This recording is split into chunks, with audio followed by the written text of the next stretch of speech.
Hi guys, Assalamu alaikum. A very happy Ramzan to you all. Today I'm going to share with you all a very unique and delicious street food recipe, which is Laddu Peethi Walay.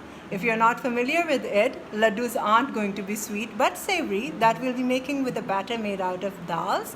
We'll be frying those and we'll be serving them along with a few very delicious condiments that I'll be sharing with you all as well. So let's start. Let's look at the ingredients for the chutney first that we'd be making before we start making the laddus. So we'd be needing some white sugar, water, some dried apricots, some dried tamarind, and a few spices.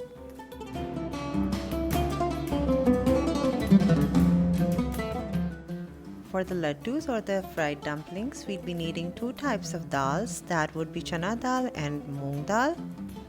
We'll be soaking them in a lot of water for a few hours.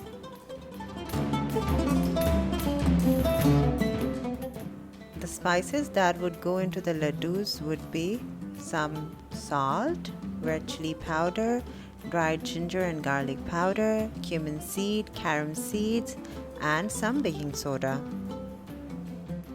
The chutney, we will start boiling the tamarind and apricot first. We'll remove the seeds from the tamarind, we'll add the spices and we'll shake everything together and we'll boil the mixture till it thickens.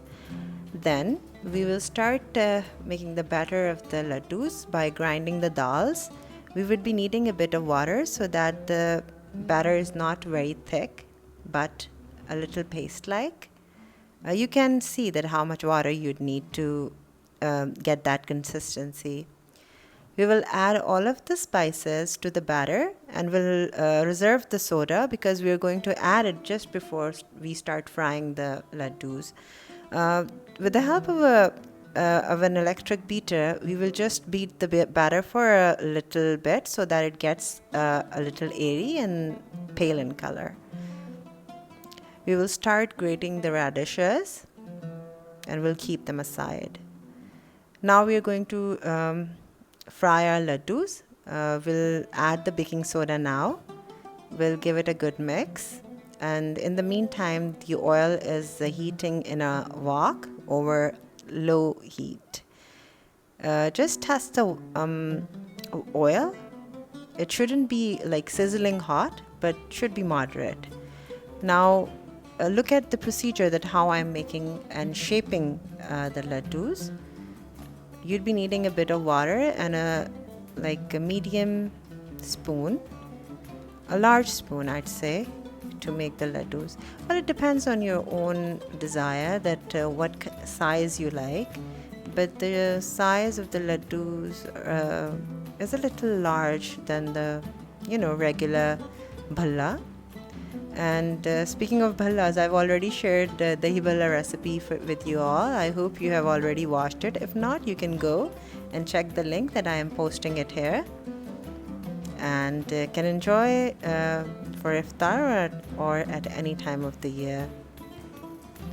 I have already uploaded a few Ramadan special recipes, but will be posting more since Ramzan has started. I wish you all a very happy Ramadan and do pray that Ramzan is going to treat us all very well, inshallah. So now you can see that I am just flipping the laddus over to give them equal color. They should be golden brown. And once they turn our desired golden brown color, we are going to take them out in a sieve so that the excess oil is drained. You can take them out on a kitchen towel as well. Let's make all of the laddus. Now it's time to serve our laddu peethi.